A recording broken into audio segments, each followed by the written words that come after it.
Hello, ladies and gentlemen, boys and girls. Welcome to another episode of Tim and Tom's Film Nights. I'm Thomas, the American half of this dynamic duo, and joining me tonight is my dear friend and fellow Brit, Timothy. And, what a fine Friday evening it is, too. Today, we are diving into an animated classic from Pixar that took the world by storm in 1998. A Bug's Life? Yes, Tom, A Bug's Life, indeed a charming tale of an unlikely hero and his ragtag group of insect friends who band together to save their colony from a tyrannical gang of grasshoppers. I must admit, I found it a rather pleasant watch, if not particularly groundbreaking or memorable in the grand scheme of things.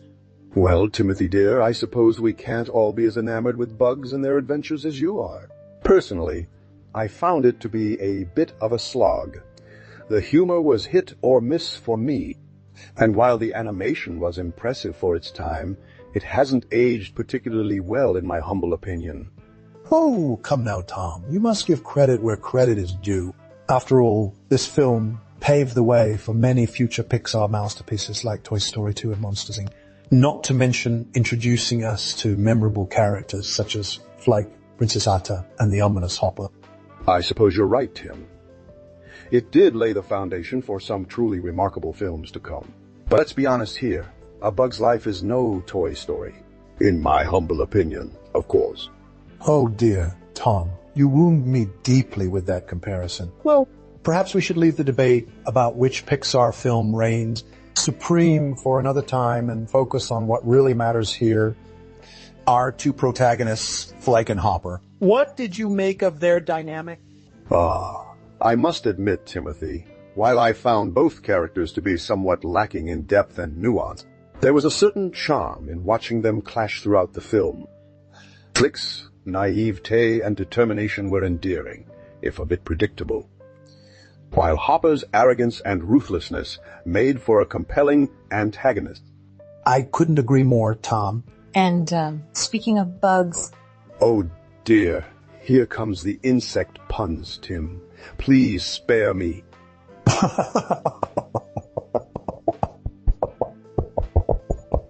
Bug's Life. Did any stand out to you as particularly memorable or developed?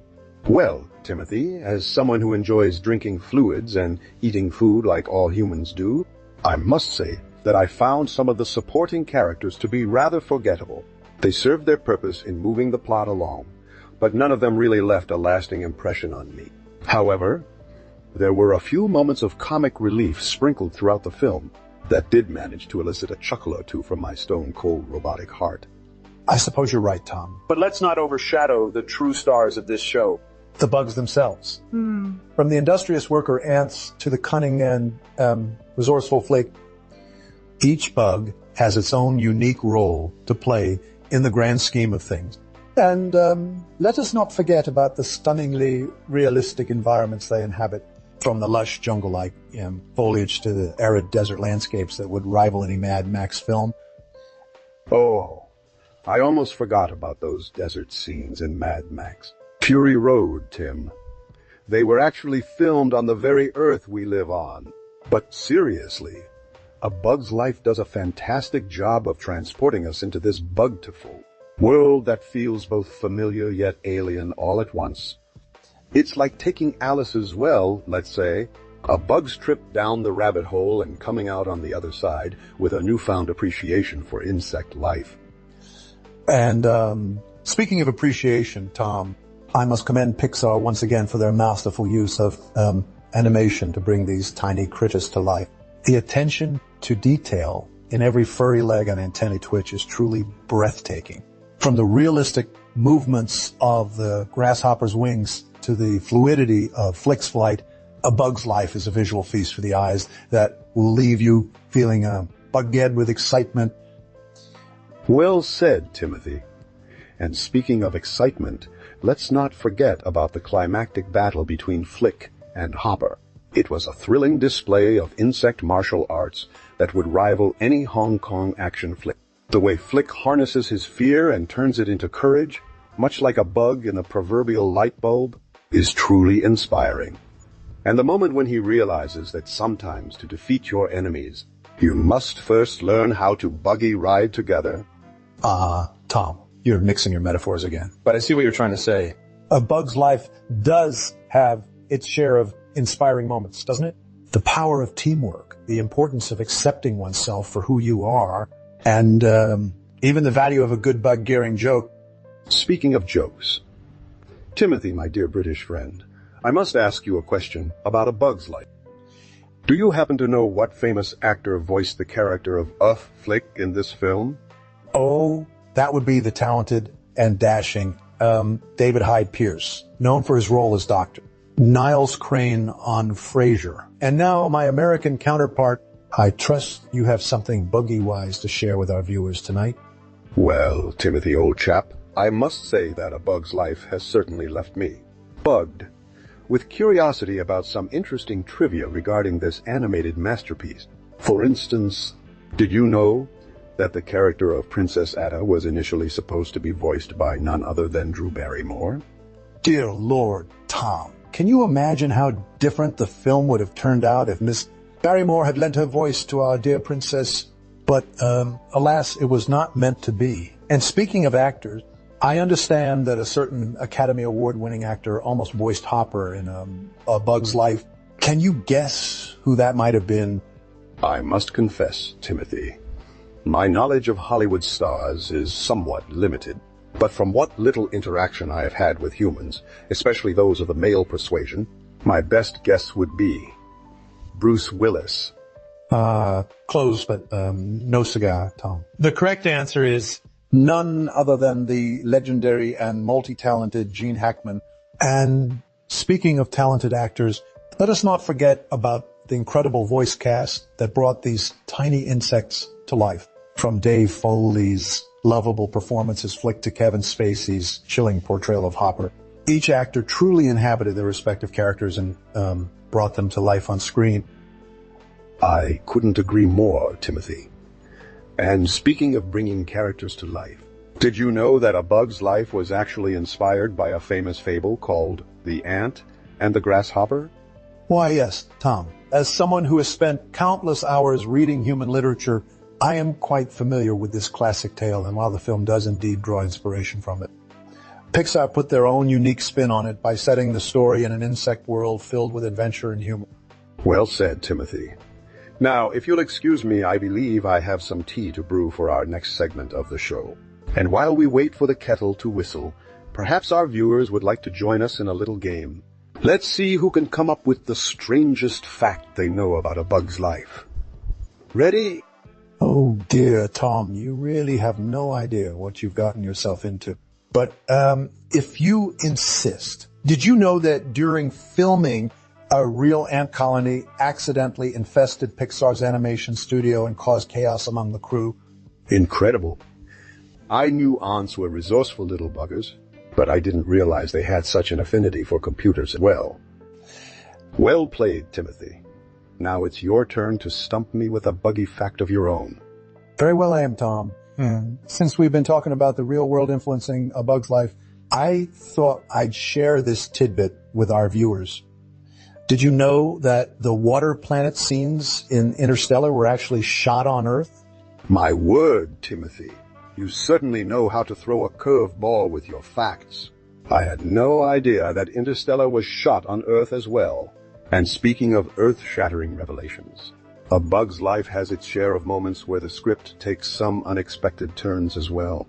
For instance, the introduction of the circus bugs midway through the film felt a bit sudden and out of place, didn't it? I mean, one moment we're rooting for Flik to save his colony from Hopper's tyranny, and then bam, we're suddenly transported into a completely different world filled with clowns, acrobats, and a spider? Well, I must admit, Tom, that the introduction of the circus bugs did feel a bit jarring at first. But when you consider the film's underlying theme of finding strength within oneself and not relying on external sources for help, it actually makes perfect sense. Flik realizes that he doesn't need to hire warriors or look elsewhere for salvation. All he needed was to embrace his own unique talents and abilities. And besides, who doesn't love a good circus? I suppose you're right, Timothy. And speaking of embracing one's uniqueness, the character of Princess Atta is a shining example of this. Initially portrayed as a rigid and uptight leader, she learns to loosen up and have fun, proving that even royalty can let their hair down every now and then. Indeed, Tom. And speaking of letting one's hair down, did you know that the director of A Bug's Life, Andrew Stanton, actually shaved his head for this film? He wanted to better understand how insects felt without any hair on their bodies, proving once again that great artists will go to extreme lengths for their craft. My goodness, Timothy. You certainly are a wealth of trivia today. And speaking of extreme, I must commend Pixar's animation team for pushing the boundaries of CG technology with A Bug's Life. The realistic depiction of insect movement and behavior is truly stunning to behold, from the delicate fluttering of wings to the precise coordination required for group ant earrings. Sorry, I meant excursions. Yes, Tom. And speaking of impressive feats of animation, did you know that in order to capture the realism of insect flight, Pixar sent a team of animators on a research trip to observe actual insects in their natural habitats? They even attached tiny cameras to some of them to study their movements and behavior up close. I can only imagine how painful that must have been for the insects involved. But joking aside, it's moments like these where you truly appreciate the dedication and attention to detail that goes into making a film like A Bug's Life. And speaking of dedication... Oh, I see what you're doing there, Tom. And speaking of dedication, did you know that the animators behind A Bug's Life worked around the clock for over 3 years to bring this masterpiece to life? That's longer than most humans spend in college. now if you'll excuse me, I have some tea brewing as well. And while we wait, perhaps our viewers would like to join us in Best Game of Name the Bug. Ready? Yes, Timothy. Let's play. First one to correctly name 5 bugs from A Bug's Life. Virtual high 5. Ready? Well, Tom, we've already mentioned the talented voice cast behind A Bug's Life, but let us delve deeper into their respective roles. Firstly, we have the fearsome and domineering antagonist Hopper, played by none other than the legendary actor Kevin Spacey. With his deep, commanding voice and imposing presence, he perfectly captures the essence of a tyrannical leader who's willing to do anything to maintain power.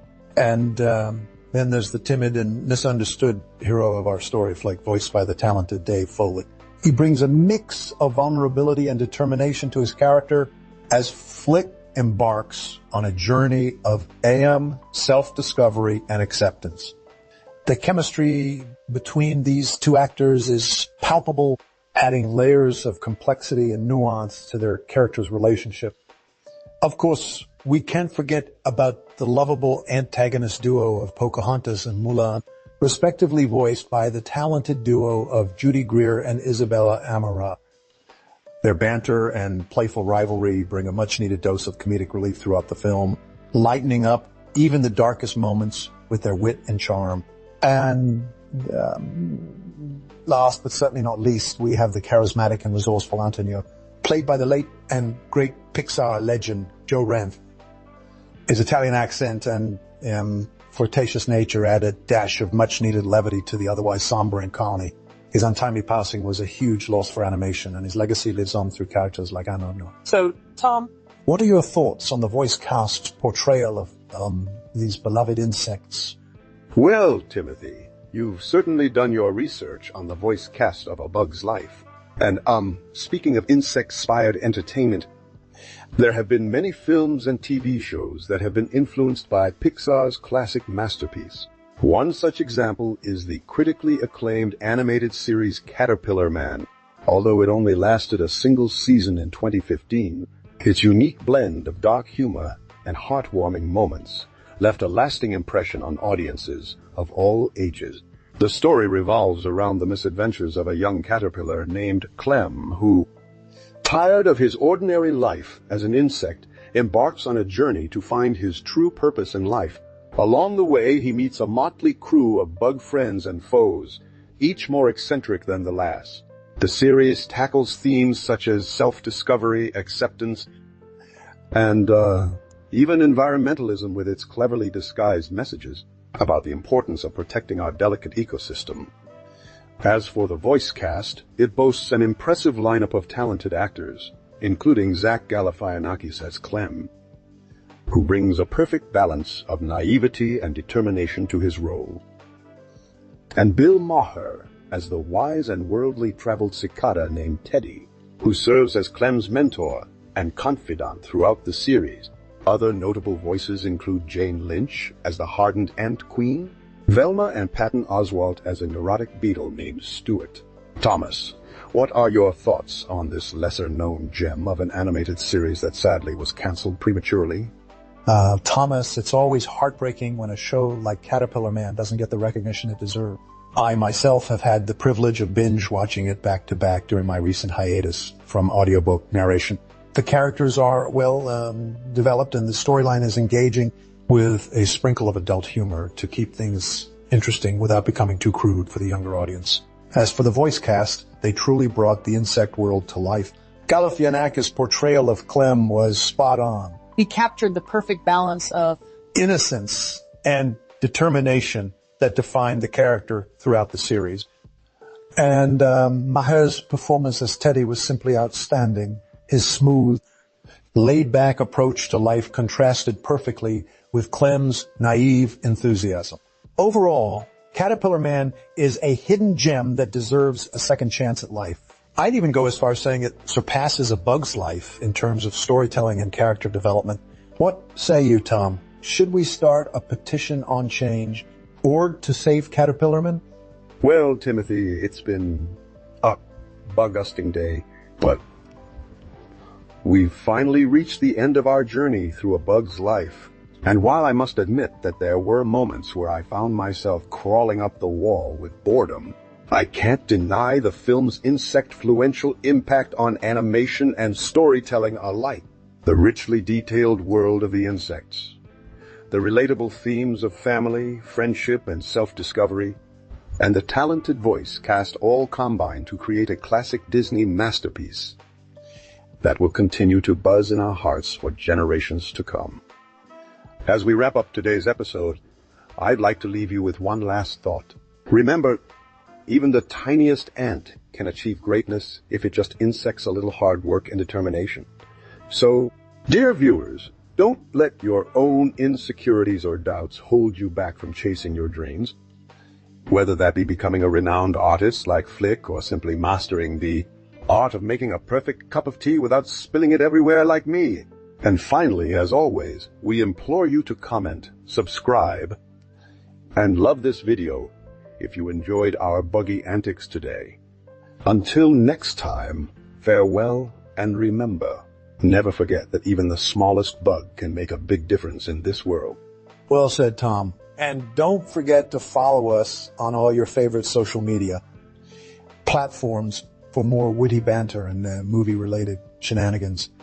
Until next time, adieu.